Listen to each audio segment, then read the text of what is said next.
नमस्कार, मैं डॉक्टर रजनीश कुमार आप सभी का एक बार फिर से हार्दिक स्वागत करता हूँ। प्रिय विद्यार्थियों, EMRS, KVS, NBS mains exam की तैयारी आप सभी की अच्छी चल रही होगी, हम उम्मीद करते हैं। और हमने जो स्वलिखित प्रश्नों की सीरीज पर आप सभी से चर्चा की थी, आपने अपने पाठ्यक्रम के अनुसार उसका अध्ययन कर लिया होगा। अब आपके दिमाग में आ रहा होगा कि एफ स्कोर क्या हो सकता है और अंतिम समय में हमें क्या पढ़ना चाहिए या फिर किन बिंदुओं पर फोकस करना चाहिए। हम आप सभी से जब चर्चा कर रहे हैं तो हमारे दिमाग में है कि आपने अच्छे से अभ्यास कर लिया होगा, एक अच्छा नोट्स आपके पास तैयार हो गया होगा। आपने जिन भी मूल किताबों की चर्चा हमने की थी उनको 1 से 2 बार पढ़ लिया होगा और बार-बार अपना मूल्यांकन आप कर रहे होंगे कि आप सभी का एमसीक्यू कितना तैयार है और सब्जेक्टिव तौर पर जो लिखने का अभ्यास है, मात्रात्मक त्रुटियाँ, आपकी गति कैसी है उसका आप मूल्यांकन कर रहे होंगे। तो हमारे दिमाग में कुछ पॉइंट्स आए हुए हैं जो कि अपने विद्यार्थियों को बतानी चाहिए, शेयर करना चाहिए, तो उसी पर हम बातचीत करेंगे। आपने पैटर्न को बहुत अच्छे से देख लिया होगा ईएमआरएस, टीजीटी, पीजीटी का, जिसमें कि आपको 55 क्वेश्चन करने हैं। 40 क्वेश्चन एमसीक्यू पैटर्न पर और 15 क्वेश्चन सब्जेक्टिव पैटर्न पर है, जिनके कि नंबर को यहाँ पर रखा गया है 60 नंबर।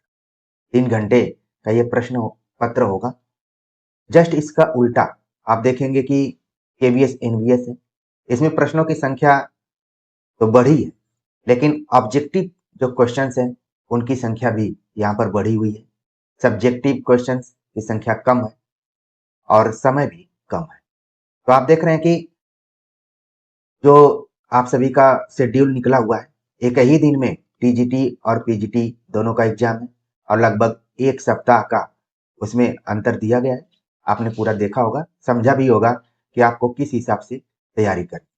तो जो विद्यार्थी इन दोनों परीक्षाओं में सौभाग्य प्राप्त किए हुए हैं और वो एग्जाम देने जा रहे हैं, तो पहले आप पैटर्न को अच्छे से समझ लीजिए।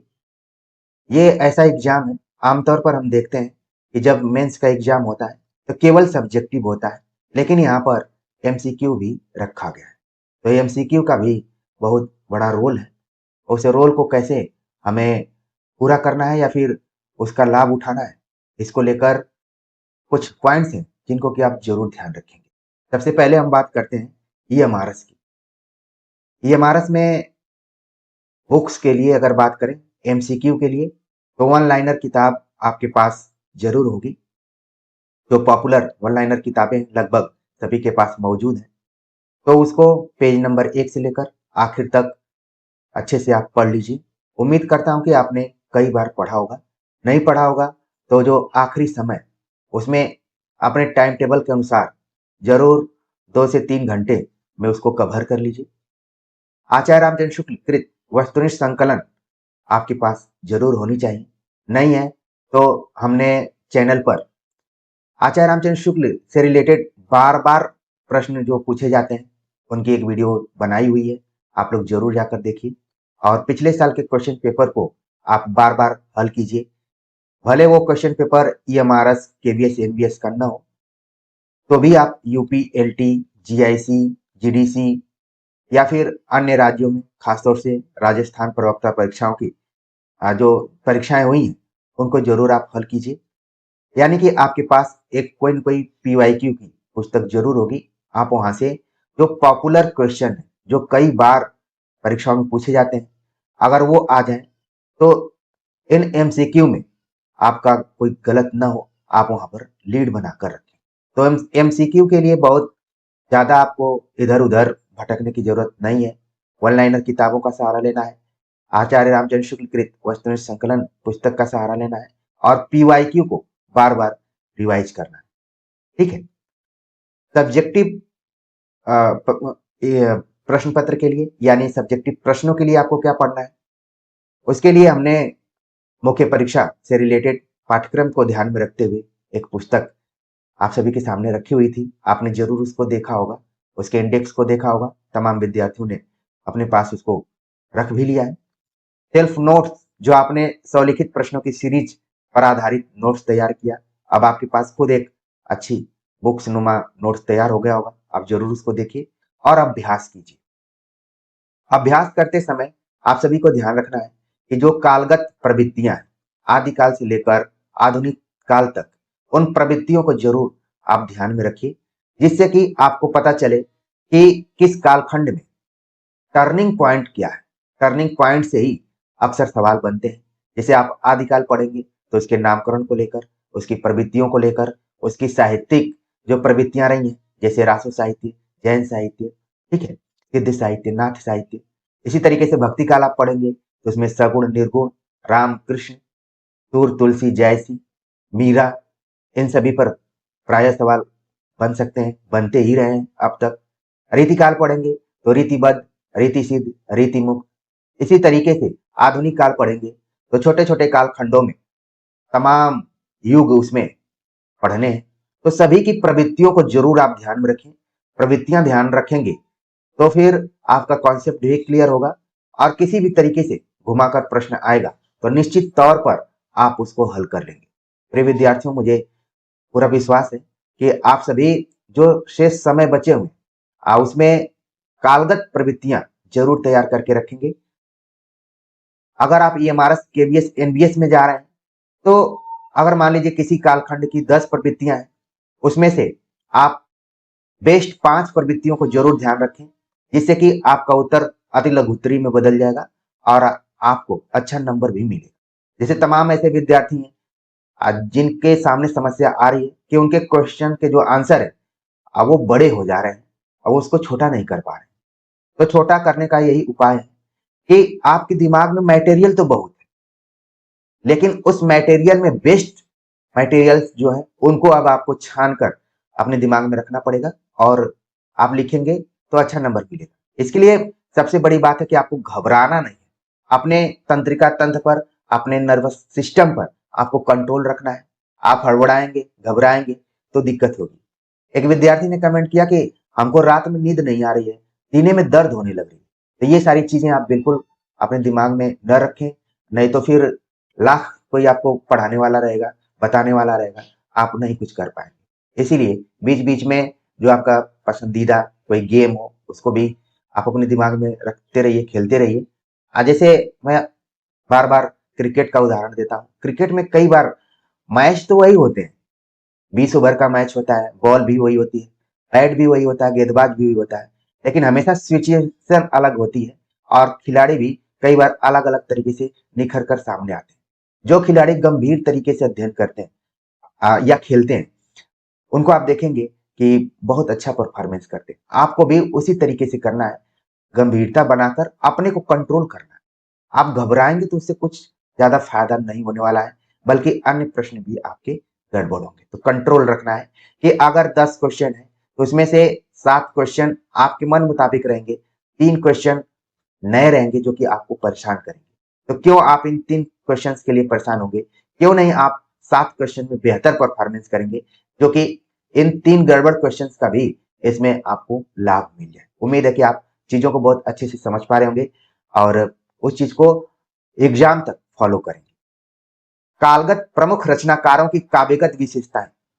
आदिकाल में जैसे विद्यापति को एकदम से अच्छे से तैयार करके जाना है, चंद्रवरदाई को, आमिर खुसरो को। इसी तरीके से भक्ति काल, जिसको कि हिंदी साहित्य का स्वर्ण काल कहा जाता है, कम से कम 5 से 6 कवियों को आप तैयार करके जाइए, वही कवि जिनको कि आप बचपन से पढ़ते हुए आ रहे हैं।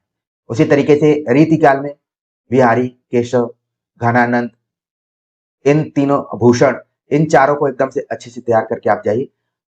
इसमें से कोई ना कोई प्रश्न आ ही जाएगा। इसके बाद आप देखेंगे कि आधुनिक काल में जितने भी कालखंड से रिलेटेड जो प्रमुख व्यक्तित्व है उनको ध्यान में रखिए। छायावाद के सभी कवियों, जिन चारों कवियों को हम जानते हैं, उनको बेहतरीन तरीके से तैयार करके जाइए।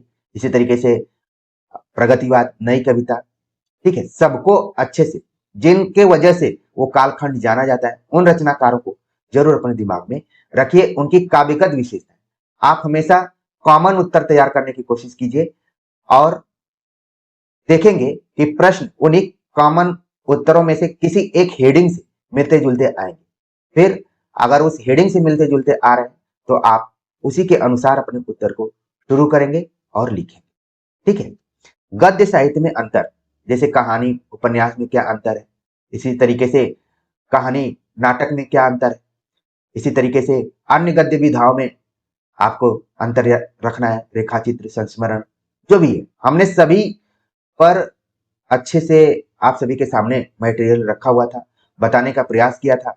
हमने भले आप सभी को कोई पीडीएफ नहीं दी, लेकिन अंतिम समय में आप बैठकर कैसे तैयारी कर सकते हैं, हमने मुख्य परीक्षा पर आधारित एक पुस्तक लिखी।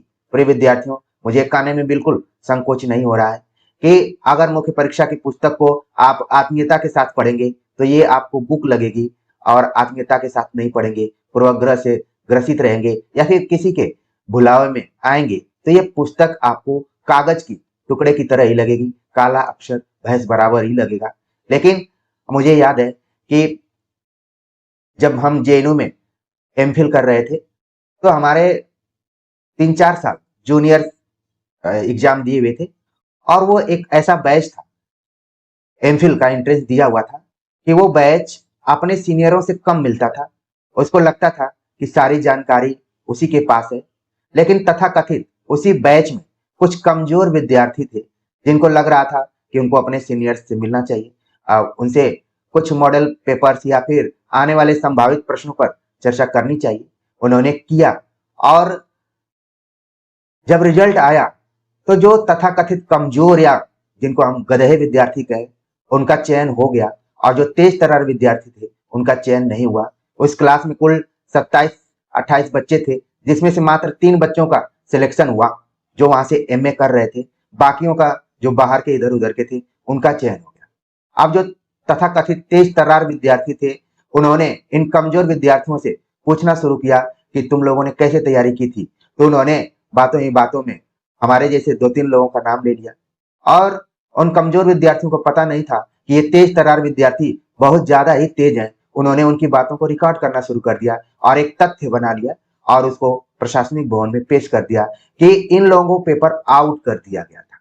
जबकि वो जो कमजोर विद्यार्थी थे, वो किसी न किसी तरीके से मार्गदर्शन लेकर एंट्रेंस में सफल होना चाहते थे। वो चाहते थे कि हम अगर यहाँ सेलेक्ट हो जाएंगे तो आने वाले 5-7 सालों तक जवाहरलाल नेहरू यूनिवर्सिटी यानी नई दिल्ली जैसे जगहों पर रहेंगे।